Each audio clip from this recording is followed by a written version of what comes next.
बेंगलोर की रहने वाली एक लड़की जो कि ग्रेजुएशन कर रही थी, तभी उसके दिमाग में आता है कि क्यों ना पार्ट टाइम नौकरी कर ली जाए। नौकरी करेगी, इससे पैसे मिलेंगे और परिवार को भी कुछ मदद मिलेगी। यही सोचकर वो नौकरी की तलाश में जुट जाती है। कई दिन के प्रयास के बाद एक व्यक्ति मिलता है। वो कहता है कि ठीक है, नौकरी मिल जाएगी, लेकिन यहाँ नहीं बल्कि दिल्ली में मिलेगी। उसके लिए आपको कुछ नहीं करना पड़ेगा। जिस जगह, जिस दफ्तर में तुम्हारी नौकरी लगेगी, वहाँ पर आने जाने वाले लोगों की देखभाली करनी है, कौन आ रहा है कौन जा रहा है, और इतने काम के उसे प्रतिदिन के हिसाब से 2000 रुपये मिलेंगे।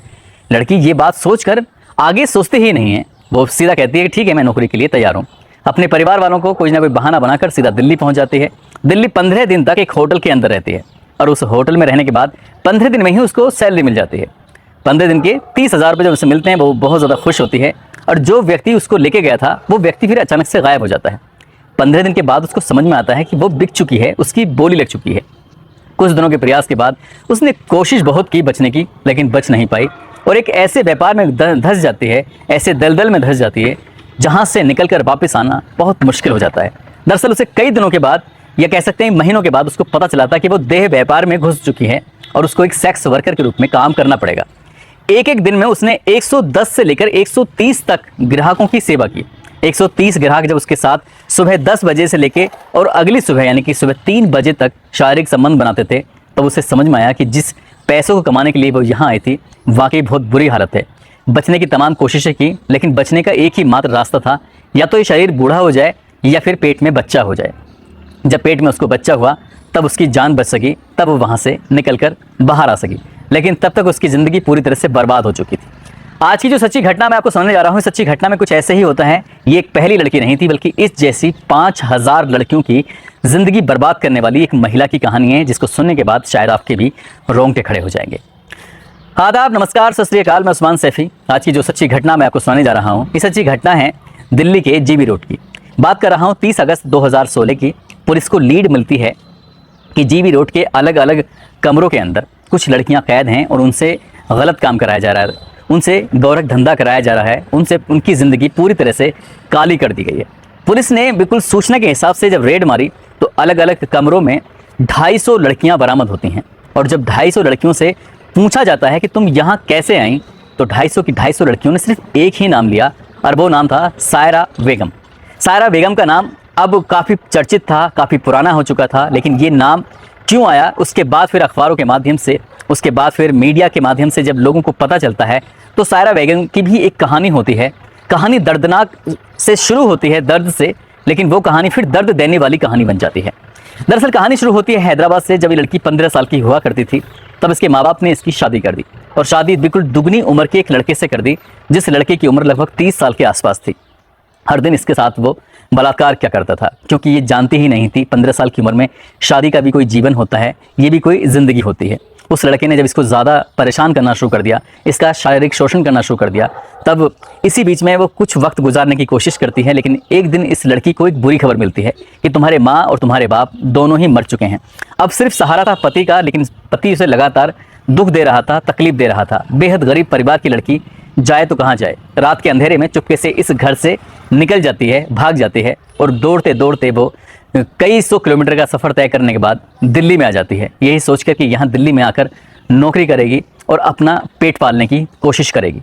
एक दिन हो जाता है, 2 दिन हो जाते हैं, कई दिन हो जाते हैं, लेकिन ना तो ठीक से रोटी हाथ आ रही थी और ना ही उसे कहीं नौकरी मिल रही थी, न ही कोई कामकाज मिल रहा था। और इसी बात को देखते हुए लड़की बेइंतहा परेशान हो जाती है और वो टहलते टहलते जीबी रोड के कोठे पर पहुंच जाती है, जहां उसको थोड़ा सा अपना समय देना था किसी भी पुरुष के लिए, किसी भी पुरुष के साथ थोड़ा सा वक्त बिताना था, और इसके बदले में उसको ठीक ठाक पैसे मिल रहे थे। उसने देखा कि भूखे मरने से अच्छा है कि ये काम कर लिया जाए, लेकिन वो देह व्यापार था, एक सेक्स वर्कर की तरह किसी के साथ भी वक्त गुजारना था। अब यहाँ कोई रात नहीं थी, यहाँ कोई दिन नहीं था, यहाँ सब एक जैसा था।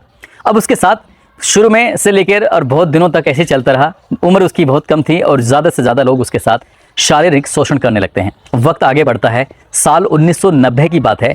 इस जीबी रोड पर रेड पड़ जाती है, और जब पुलिस की रेड पड़ती है तो बहुत सारी लड़कियों को यहाँ से पकड़ा जाता है, और पकड़ने के बाद इस सायरा बेगम को भी पकड़कर सीधा हवालात में कर दिया जाता है। बाकी लड़कियाँ ऐसी होती हैं जिनके परिवार के लोगों ने संपर्क किया, बाकी लड़कियाँ ऐसी होती हैं जिनको जानने वालों ने संपर्क करके उन्हें लेके चले जाते हैं, लेकिन सायरा बेगम को लेने वाला, उसको अपने घर ले जाने वाला कोई आया ही नहीं, और इस लड़की को पुलिस को मजबूरन छोड़ना पड़ता है, और इसके पास कहीं जाने का कोई रास्ता नहीं था। वापस उस सलाखों से निकलकर सीधा पहुंच जाती है उसी जगह पर जिस जगह से ये पकड़ी गई थी। वहां जाने के बाद देखती है कि अब ज़्यादातर लड़के यहाँ से गायब हो चुकी हैं और इसके बाद फिर इसने अपना खुद का धंधा शुरू किया। अब तक ये खुद सेक्स वर्कर के रूप में काम कर रही थी, लेकिन अब ये मालकिन के रूप में काम करना शुरू कर देती है।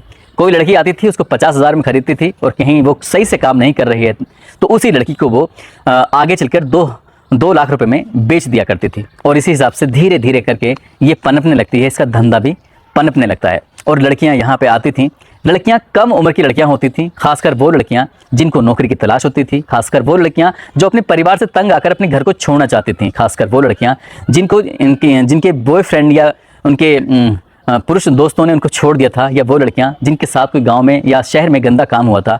ऐसी लड़कियां जो मजबूरी में अपने घर से निकली हुई थी और उन्हीं की मजबूरी का फ़ायदा उठाकर कुछ ऐसे दलाल जो उन्हें धंधे में उठा लिया करते थे, चाहे वो नेपाल की हों, पश्चिम बंगाल की हों, ओडिशा की हों, कर्नाटक की हों, असम की हों, आंध्र प्रदेश की हों, बिहार की हों या महाराष्ट्र की हों। ऐसे कितने प्रांतों की लड़कियां थीं, कितने ऐसे दलाल थे जो लगातार इसी तरह से काम कर रहे थे। वो कम उम्र की लड़कियां जब इस सायरा बेगम के कमरे में पहुंचती थीं तो उनकी उम्र कम होती थी और तभी उनको एक ऐसा इंजेक्शन दिया जाता था जिस इंजेक्शन को लेने के बाद उन लड़कियों के अंदर से उत्तेजना पैदा होती थी। और उत्तेजना पैदा होने के बाद वो कम उम्र की लड़कियां ऐसा लगता था जैसे जवान हो गई हैं।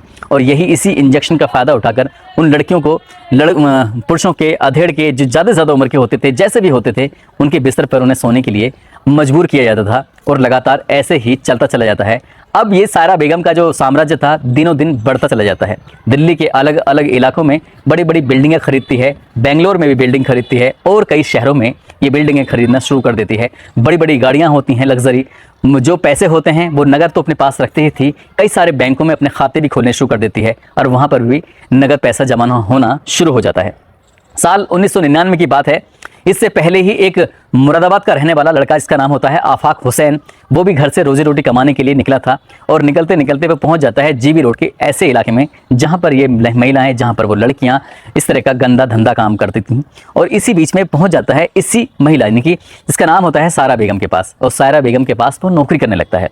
रोजी रोटी जो मिलती थी वहीं से अपना कमाता था, खाता था, कुछ पैसे होते थे, उन्हीं पैसों को वो अपने गांव भेज दिया करता था, घर भेज दिया करता था। उसकी भी ज़िंदगी चल रही थी। लेकिन कब उस लड़के आफाक हुसैन को उस महिला सायरा बेगम से प्यार हो जाता है और दोनों साल 1999 में शादी कर लेते हैं। एक दूसरे के साथ ये पति पत्नी के रूप में, मियाँ बीबी के रूप में रहना शुरू कर देते हैं। लेकिन इनका साम्राज्य अब बड़ा होने लगा था। 6 अलग अलग कोठे होते हैं जिनकी ये लड़की मालकिन बन जाती है। अब 6 कोठों पर जितनी भी लड़कियां होती थीं, चाहे वो खरीद के आई हों, चाहे अपनी मर्जी से आई हों, चाहे कोई दलाल बेच कर गया हो, अब इनसे धंधा कराया करती थी और दिनों दिन इसका साम्राज्य लगातार बढ़ता चला जाता है।